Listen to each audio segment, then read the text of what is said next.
Memorial for 3 people killed in a violent crash involving a Tesla is growing in Newport Beach tonight, as questions about what happened remain unanswered. Some of the questions: was the car in autopilot mode when the accident happened? It's not the only investigation underway involving Teslas and the car's self-driving features. John Fenoglio live in Newport Beach with the latest on the deadly crash investigation. John. Well, MB Micah, that's right. This is such a tragic loss. Here's a look at that makeshift memorial at the crash site here in Newport Beach.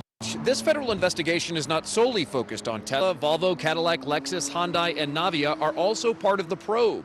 However, Tesla is frequently cited as the feds dig deeper into safety concerns surrounding automated driving technology. Investigators with the National Highway Traffic Safety Administration are looking into the May 12th crash that killed 34-year-old Crystal McCallum, 32-year-old James Chavez, and 40-year-old Wayne Walter Johnson Jr. All 3 were riding in a 2022 Tesla Model S when it crashed into construction equipment on the Pacific Coast Highway. What's unclear is if the car was operating on its partially automated driving system. The investigation is part of a larger probe into crashes involving advanced driver assist systems. The agency says since 2016, there have been 34 crashes in which the systems were used or suspected of being used. 28 of those involved Teslas, in which 14 people were killed.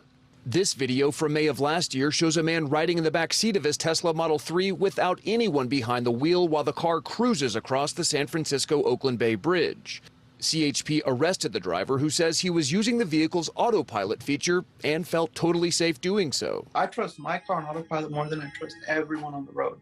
And there are other hair-raising instances of Tesla drivers asleep at the wheel, like this driver on the 5 freeway last year, nodding off while staying centered in his lane. This gruesome crash from December of 2019 is now back in the headlines after a judge ruled Thursday that the driver of a Tesla operating on autopilot must stand trial for vehicular manslaughter after running a red light and slamming into another car, killing 2 people in Gardena. The prosecution is one of the first in the nation against a driver using an advanced driver assist system. For its part, Tesla has warned drivers against the misuse of its autopilot feature, saying on its website, autopilot and full self-driving capability are intended for use with a fully attentive driver who has their hands on the wheel and is prepared to take over at any moment.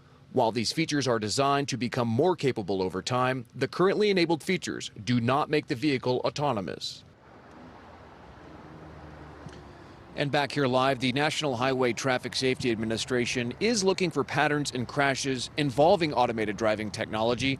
Last year, the agency ordered automakers to report such crashes on any public roads. More on this story as it develops. We're live in Newport Beach. John Fenoglio, KTLA 5 News.